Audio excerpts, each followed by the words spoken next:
중동 수출에 있어서 네. 중국이 방산 수출을 하고 싶은데 네. 튀르키예랑 한국을 견제하는 거예요. 카타르 공군의 지금 유로파이터가 튀르키예 12대 정도 지금 수출될 거라는. 튀르키예는 이런 전투기를 받는 성능이 낮은 나라니까 네. 칸 같은 건 별로다. 아. 그리고 스텔스 전투기가 아닌 4.5세대 전투기에서 J10이 최고니까 네. 중동 국가들은 한 전투기 KF-21 사지 말고 J10과 J35를 사라.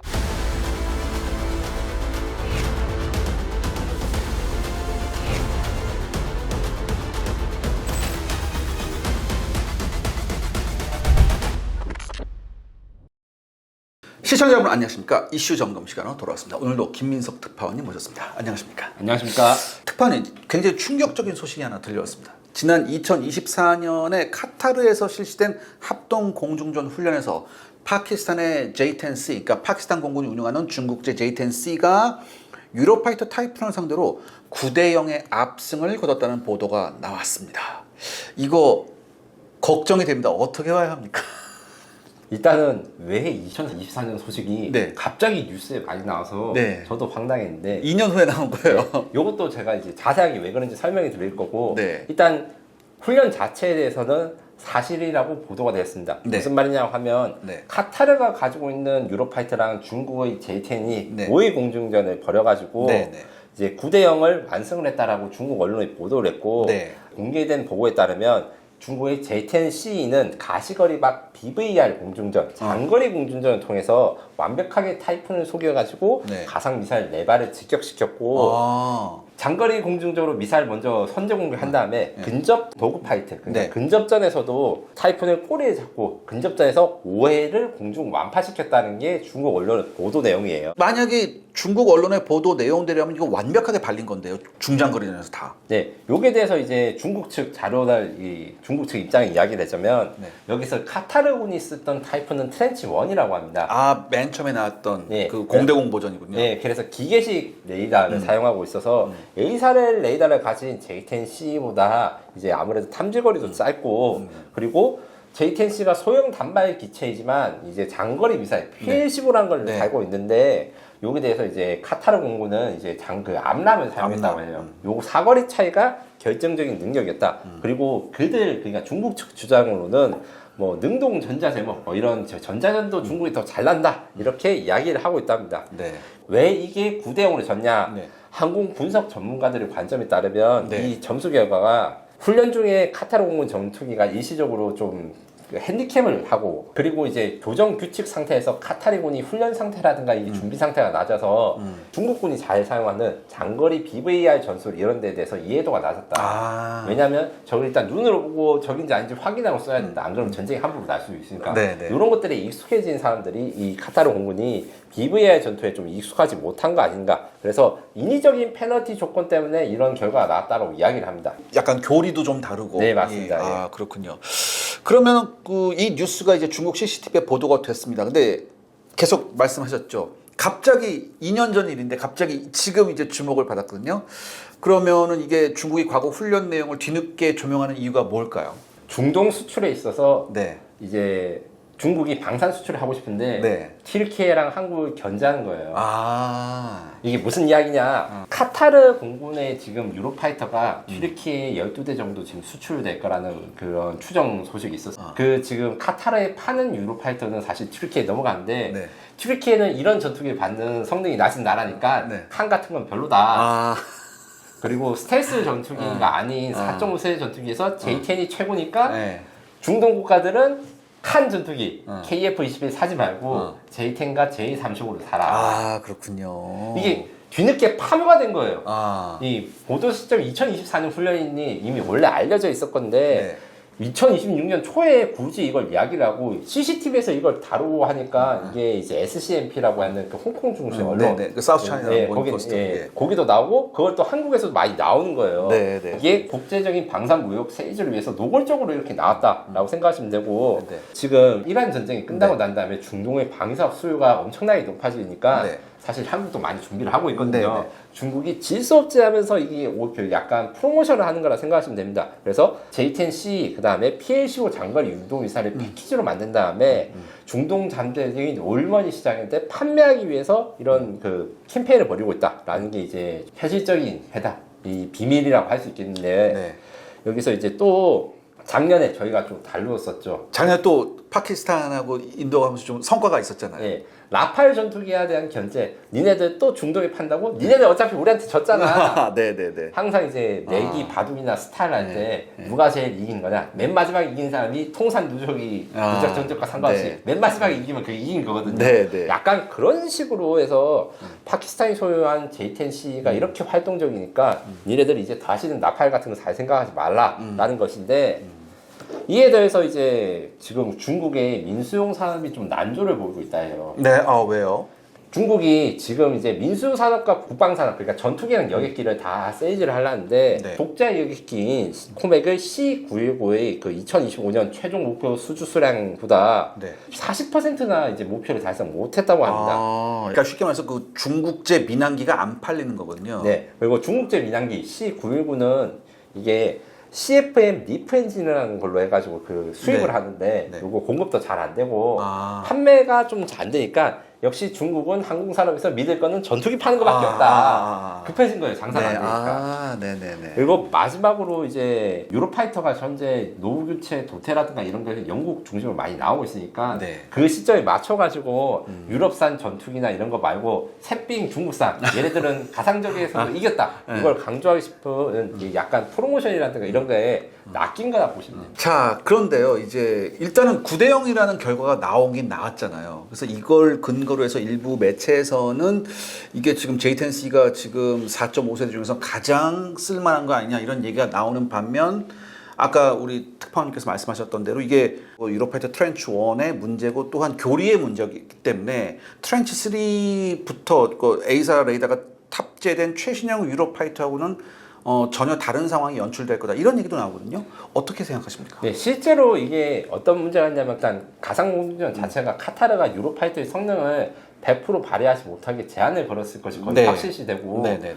이게 뭐냐면 그러니까 카타르 공군의 유로파이터 조종사들이 모두가 아랍인이 아닙니다. 용병인가요? 용병보다는 정식 고용 계약이라고 할 수 있고 이것도 에어리어 88인가요? 이거 혹시?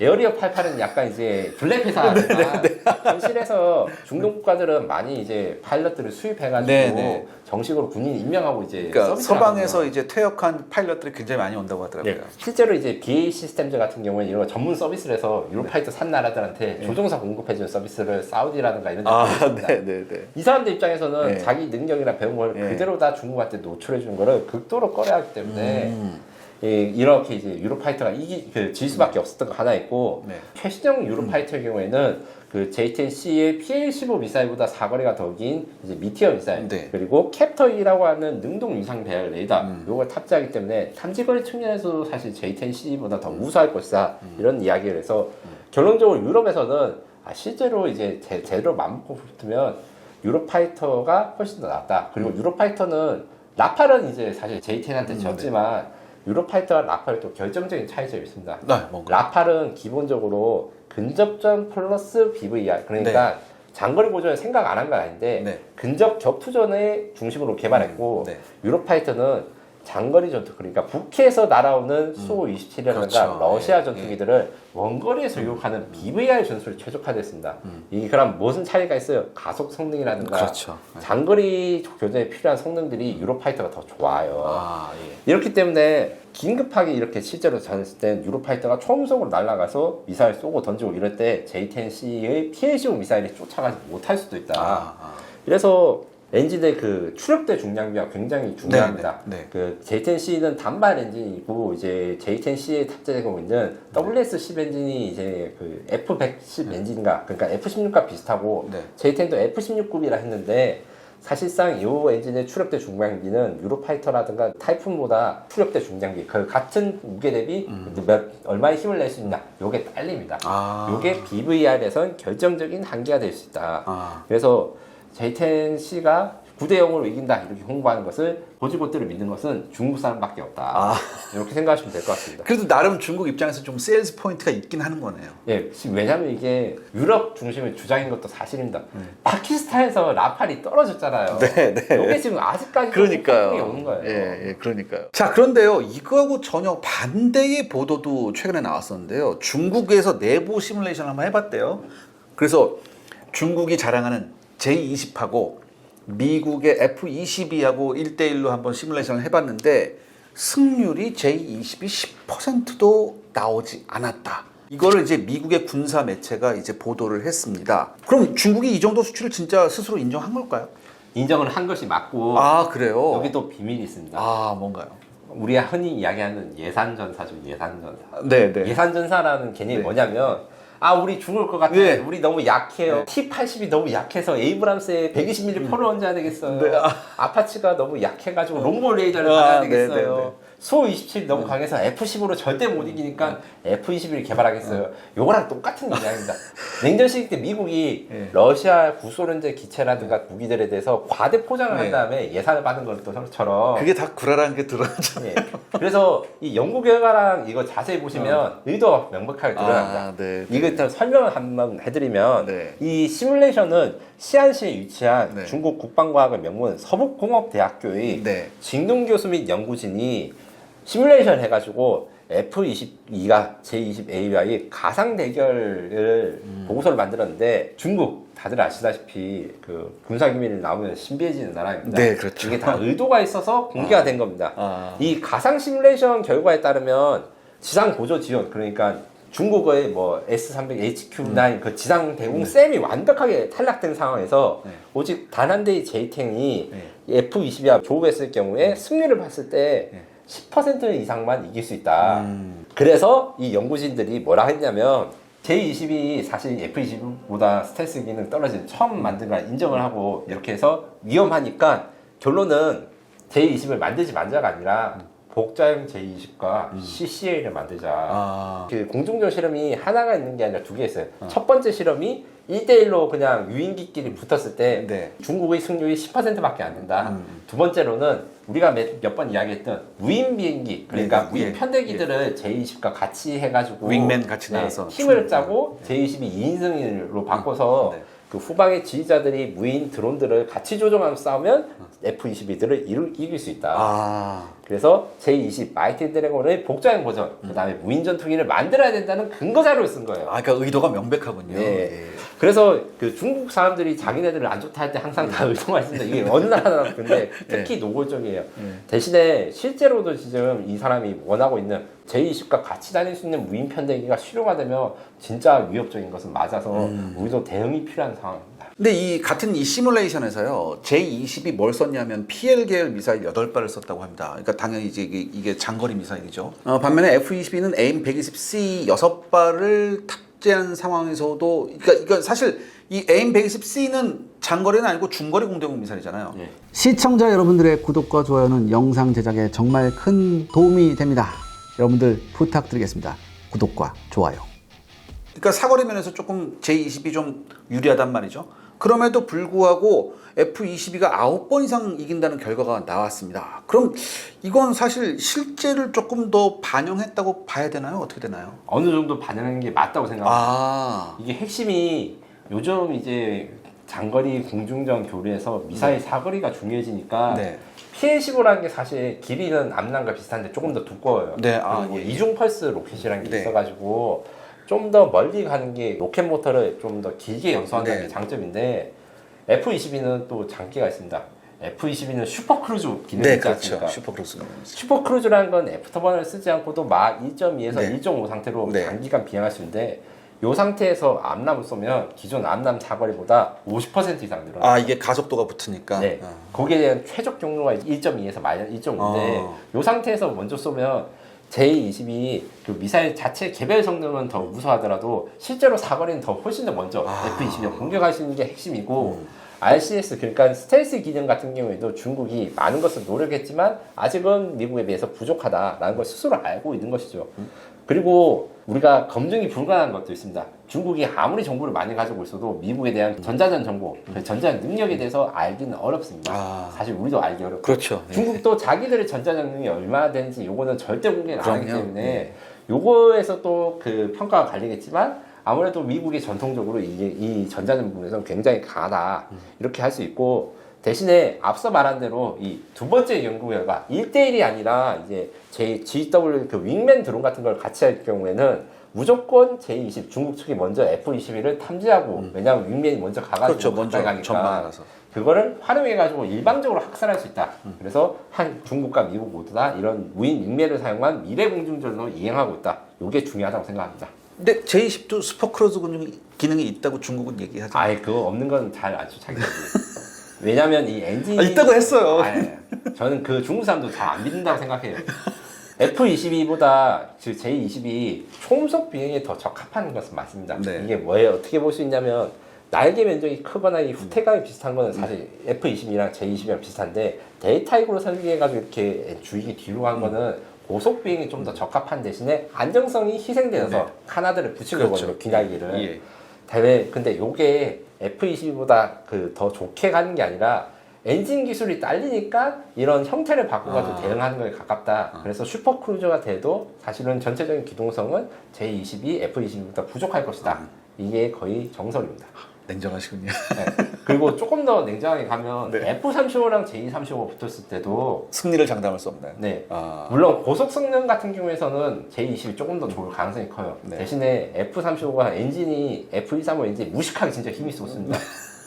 그래서 개발자라든가 이런 여러 가지 자료를 봤을 때 F-35는 슈퍼크루즈는 못해요. 저항이 좀 있어요. 네. 대신에 적기를 발견한 다음에 가속하는 이랬을 때는 에너지 파이팅 그러니까 힘 측면에서 J-20보다 추력대 중량비가 훨씬 좋습니다. 제가 앞서 말해서 추력대 중량비 이야기를 했잖아요. 네, 네. 그렇기 때문에 J10을 우리가 KF-21을 충분히 이길 수 있고 F-35도 사실 J-20을 이길 수 있는 이런 상황이 벌어질 수 있다고 생각합니다. 제가 이번 이란 전쟁 보면서 F-35가 그렇게 무서운 전투인지 제가 새삼 느꼈는데 네. 이제 마지막으로 그럼 이제 우리 문제입니다.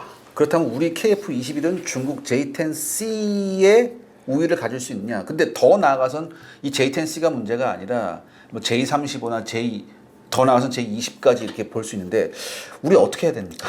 일단 말씀하신 대로 이제 네. KF-21은 J-10C 대비 추력대 중량비가 우수하고 더 우수한 A사 레이더 그다음에 미티어 미사일까지 조합되어 있기 때문에 라팔보다 더 장거리 교전 능력이 뛰어나고 라팔보다 더 먼저 J-10C를 포착하고 갈 수 있는 건 이건 확실합니다. 네. 4세대 전투기에서 KF-21을 이길 수 있는 것은 많지 않아요. 그리고 이제 특히 지금 미티어 미사일만 이야기되고 있는데 네. 미티어 미사일이 후속을 우리 국산 개발하고 있는 네. 그 장공공이라고 합니다. 네. LRAA. 네, 네. 요 같은 경우에는 이제 올해 이제 6월 이후에 누가 생산할지 이런 게 결정되는데 네, 네. 그 미티어 이상의 능력을 갖춰요. 이 장공공에는 세계에서 두 번째로 A사 레이더 시커가 탑재되는데 네, 네. 미티어가 그 PL-15보다 약점이 수동형 그렇죠. 레이더를 탑재하는데 이거는 PL-15보다 더 좋은 A사 레이더를 탑재합니다. 요거에서 탐지 능력도 좋고 그리고 추가적인 공격 날개라든가 이런 게 들어가서 사거리도 미티어보다 더 길 수 있어요. 네, 네. 요거를 활용하면 훨씬 KF-21이 공중전에서 J-20이나 J-35 제외하고는 확실히 우위를 가지고 있을 수 있는데 다만 이제 J-20 우리가 이제 F-22보다 못하다 이렇게 이야기를 했지만 여전히 그래도 무장이 내부에 수답하고 네. 스텔스 설계를 대량으로 한 건 맞아서 KF-21이 지금 현재 상태로는 이기 약간 버겁습니다. 그래서 우리가 추진하고 있는 게 그 무인 편대기. 아. 그래서 중국이 냈던 해법도 비슷하게 우리 똑같이 만들고 있어가지고 예. 대한항공 혹은 한국항공우주산을 네, 만든 네. 윙맨들이 네. 지금 설계가 되고 이게 제대로 이제 팀을 짜고 있으면 이길 수 있고 네. 다만 여기서 지금 우리가 좀 고민 중인 사항이 있어요. 네. 스텔스 성능을 높이고 무인 편대기를 맞추고 이거 두 개를 다 갖추는 게 일단 제일 좋은 방법이긴 합니다. 네, 네. 그런데 예산을 우선순위를 어떻게 해야 되냐? 아. KF-21 자체의 성능 개량이 우선이냐, 윙맨 만드는 게 우선이냐? 요거는 약간 이 논쟁이 있을 수 있고 저도 좀 고민되는 겁니다. 근데 개인적으로는 사실 무인 윙맨의 예산은 이것도 굉장히 필요하고 전투력이 필요하기 때문에 요걸 조금 더 먼저 하고 같이 하면 되는 거 아닙니까, 솔직히? 예산과 시간만 주신다면야 한데 인력 배분도 사실 문제가 있어요. 네, 그 네. 대한항공이 이미 이제 네. 그 로어스라고 하는 무인 편대기 시제기를 만드는데 네, 네. 요거를 전투용으로 개발할 때 또 예산과 인력이 많이 필요합니다. 네, 네, 네. 무장을 장착하고 이런 게 아니기 때문에 네. 요거에 대해서 투자한 예산 확보가 되는데 아직 그게 안 돼 있어요. 아. 그리고 KF-21을 블록3를 개량하는 그 스텔스와 개량 네, 예산도 사실은 마련이 안 되어 있습니다. 아. 그 스폰서 잡아야 돼요, 그럼? 스폰서를 잡아야 될 수도 있어요. 아. 그리고 사실 거기에 대해서는 의미 있는 결과가 조만간 나올 거라고 저는 생각합니다. 네, 네, 네. 저도 이제 나름 방산 기자라서 뭐 말씀을 지금 못하고 계시는 정부에서 막 쓰지 네. 못할 이런 것들이 네. 많은데 네, 네, 네. 확정된 소식이나 이런 게 있으면 아마 또 좋은 소식이 있을 거라고 생각합니다. 네, 알겠습니다. 그러니까 여러분 저는 이렇게 생각합니다. 어떤 뭐 이런 어떤 밀리터리적인 이슈가 있을 때 우리 특파원님만큼 그걸 아주 명확하게 시원하게 팩트에 기반해서 전달해 주는 분은 전 굉장히 드물다고 생각하거든요. 그래서 저는 우리 샤레 분석연구소는 우리 김석 특파원님이 굉장히 중요한 존재입니다. 오늘도 너무 감사드립니다. 감사합니다. 다음 시간에 또 뵙겠습니다. 감사합니다. 감사합니다.